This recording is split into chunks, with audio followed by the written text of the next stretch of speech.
Hey, sorry for the delay. I haven't gotten a new video out in a while. Real simple reason, our computer died. And life got busy. I lost track of time. I'm terribly sorry. The video this week, no, this time, the video I want to talk about is I've been chatting with a friend on the East Coast of the United States. He lives out in Jersey. He'll know who I'm talking about. And he tends to let his emotions and his circumstances dictate everything about him.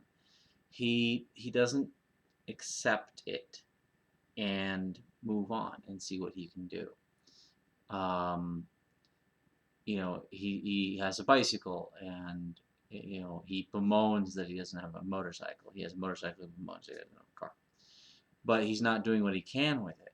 I have the luxury of having a car, a motorcycle, and a bicycle, so I can bemoan away. And as I've mentioned, I'm Jewish, so bitching, whining, moaning, kvetching, it's a birthright. It's a cultural thing. So I probably do it more than most people are comfortable with, more than I should. But it's oh well.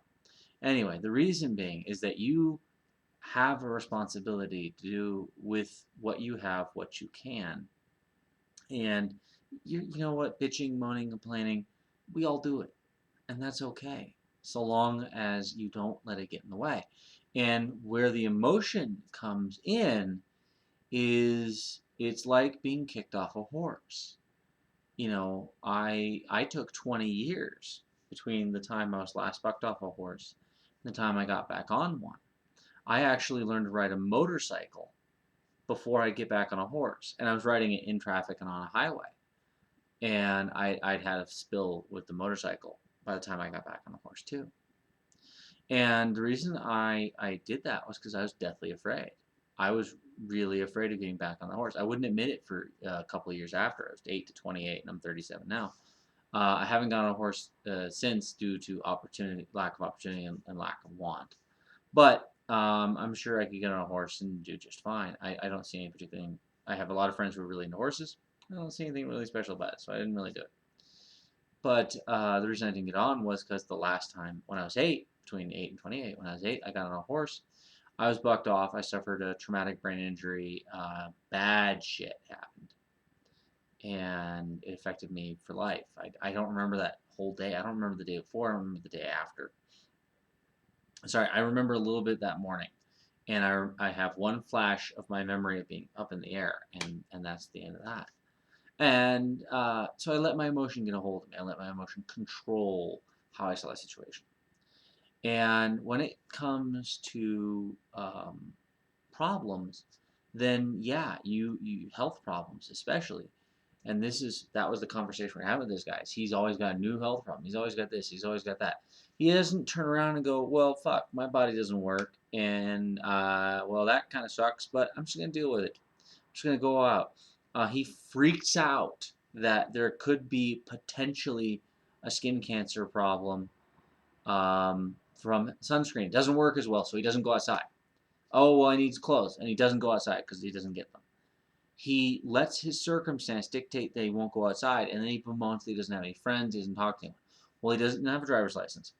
He doesn't own a bicycle. He doesn't go outside.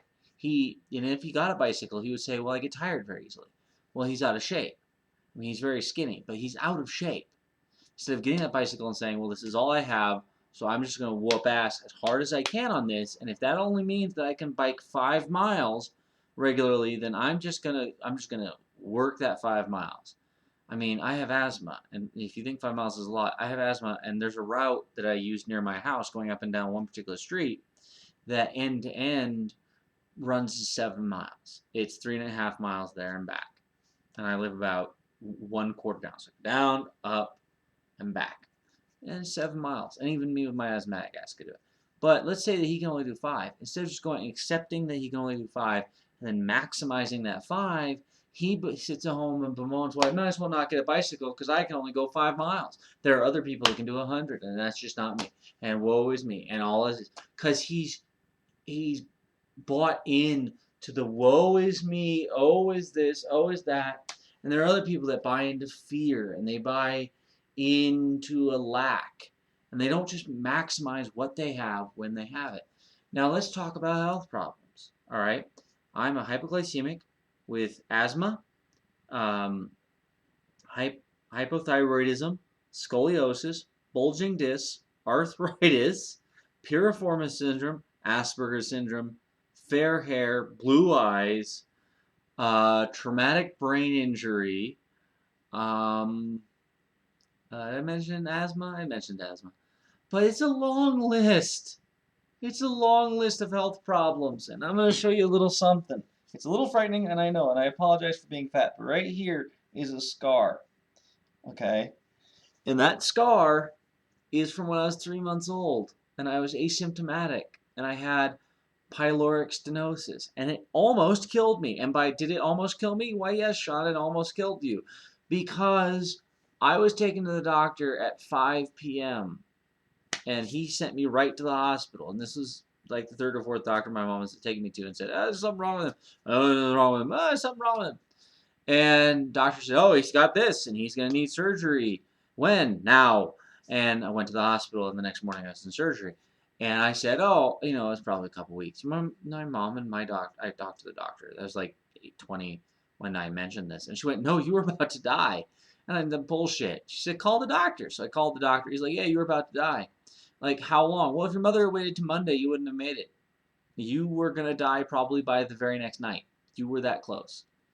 And so I had emergency surgery, and they fixed it.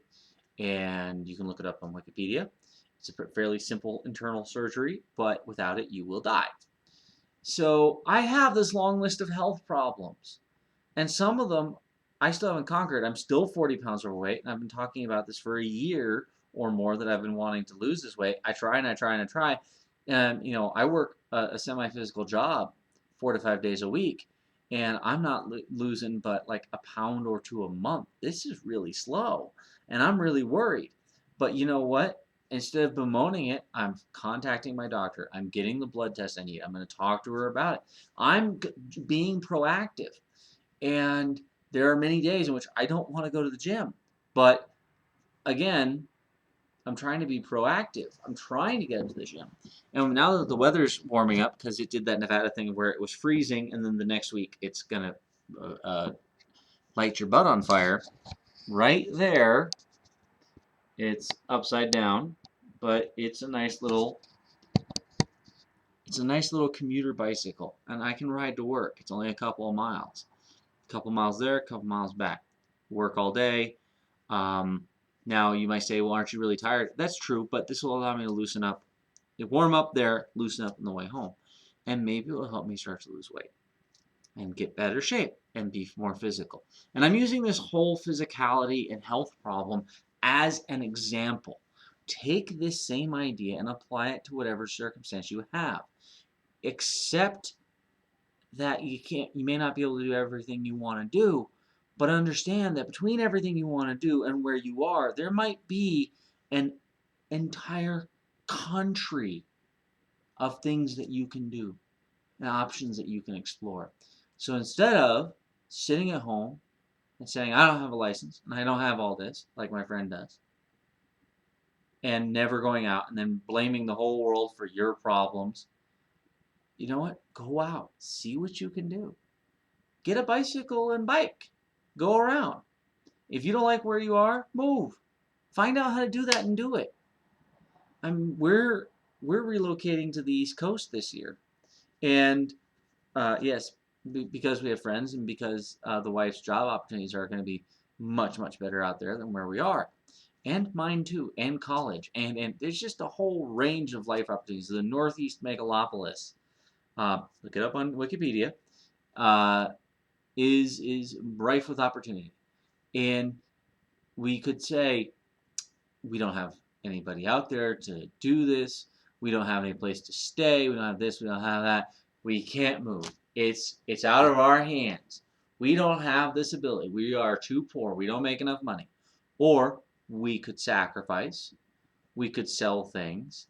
We could trim down to the bare essentials and move out there with the least amount of stuff, costing us the smallest amount of money in the smallest rider truck we can manage, and maybe if we're even really lucky, just do it in our car and get this done. It isn't optimal, no, but it gets us where we need to be. And isn't that the important thing? Have a good week.